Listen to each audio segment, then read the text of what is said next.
ginagawa mo na? Naglalaro siya ng dirt.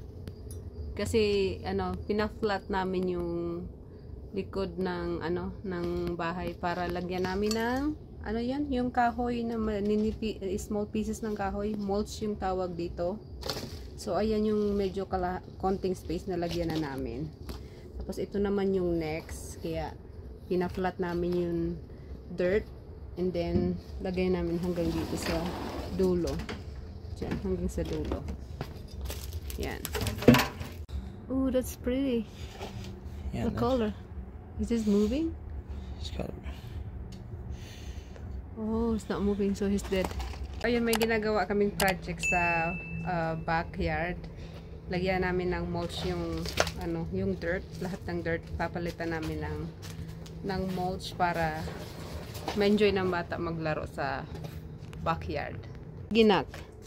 Tulungan mo si tulungan mo si tulungan mo si Dan. It looks nice though in the camera.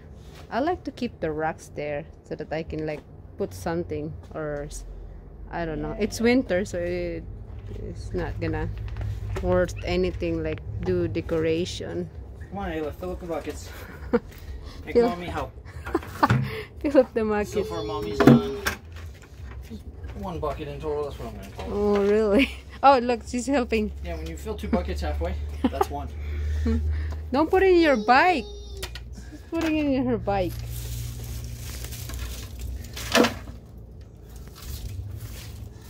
Yesterday we started cleaning everything, the trash, like me. all. Me. No, we. Let's not treat this like sports. Whatever. You gotta participate to be a we. So yesterday Dan starting. There you go. So yesterday Dan starting cleaning everything, the trash, throwing the trash away to the dumpsters.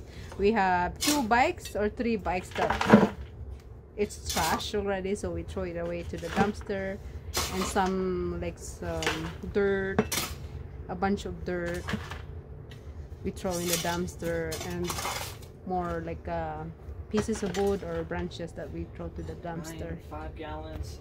30 gallons of dirt? Yep. You're helping Ayla? Okay. Come on, help Daddy. Oh, wrong bucket. Ayla, wrong bucket. Say I do what I want. Can't change me. Oh, mommy hit the stick.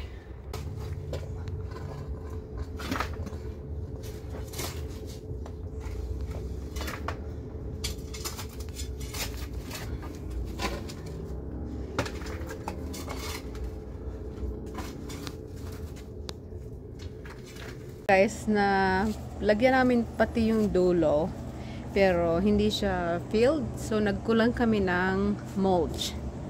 Ayan, nagkulang kami siguro mga isang sako lang na mulch, okay na. Dito lagay sa dulo kasi konti lang yung nakalagay.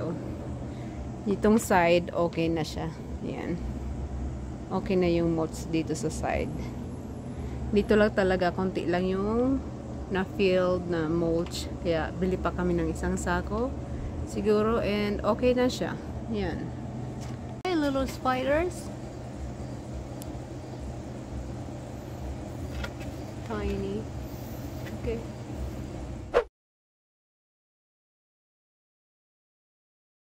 Ang ganda ng panahon, ganito yung magandang weather, perfect na weather kasi fall na dito, so talagang yung weather perfect na perfect. May pasok tayo ngayon, ako ngayon, mid shift tayo ngayon, so on the way na tayo sa work. Ayun maaraw, pero yung hangin malamig, hindi naman yung malamig, sakto lang. Yun nga, perfect yung weather ngayon, sobrang ganda. Ito yung gusto kong season, fall, kasi perfect talaga yung weather pag fall. Sarap ng hangin, malamig. Hindi naman yung malamig talaga, basta tama lang siya, sarap. Ayan guys, ang aura natin, yan ang araw.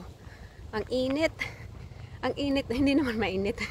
Hindi mainit guys, yung Yung araw nakakasilaw. O diba, ang lapit lang. Nandito na tayo. Linggo pala ngayon, October 1st. Malamang busy ngayon sa store. Kaya, mas maganda yung busy kasi hindi mo namamalayan yung oras. Ang bilis ng oras. Nandito na tayo. Ayan. Diyan tayo nag-work. Mukhang busy. Kasi yung parking lot, maraming sasakyan.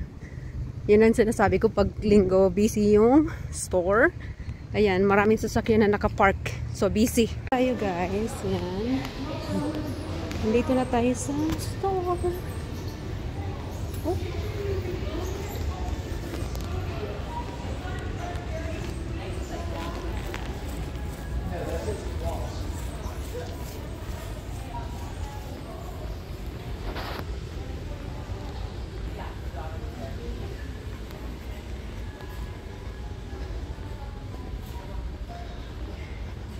Diretso na tayo sa backroom para mag-clock in.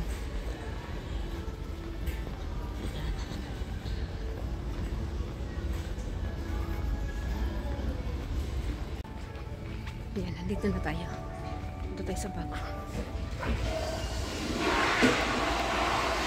Thank you. You're welcome.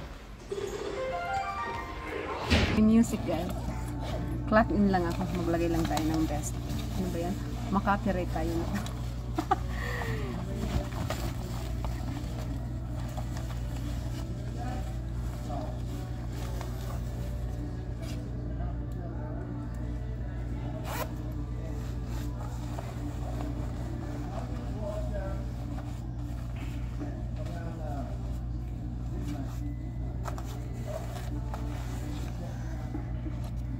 Walkie-talkie.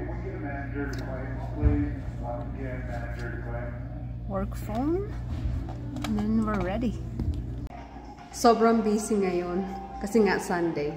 Ang daming taong pumupunta ng store pag weekend. Kaya grabe, sobrang busy talaga. Busy talaga kami ngayon. Nasa bahay na pala tayo guys. Hindi na ako nakapag-vlog kasi na-busy ako at saka nakalimutan ko rin mag-vlog pa uwi ng bahay. Pero nasa bahay na tayo. Umakyat lang ako sa kwarto kasi kailangan ko uminom ng birth control pills ko. And then sa kasalukuyan nagluluto ako ng dinner para makapakain na kami ng dinner.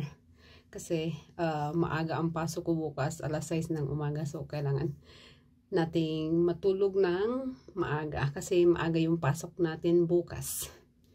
Ang ganda pala ng necklace na to eh. Bihira ko lang suotin. Ngayon ko lang na-appreciate na maganda pala siya. Ang cute ng pendant. Bigay ito sa akin ni Dan nung last year ata nung birthday ko. Yung birthstone ko yung December. Ang ganda niya pala oh. Cute. Ngayon lang ko siya na-appreciate na maganda pala siyang necklace. Pinartneran ko lang siya ng play na ganito. Mahilig kasi ako sa mga yung parang partner na earrings tsaka necklace. So gusto ko siyang pinagpa-partner. Tsaka meron din tayo ditong blue topaz na sterling silver lang tong rings.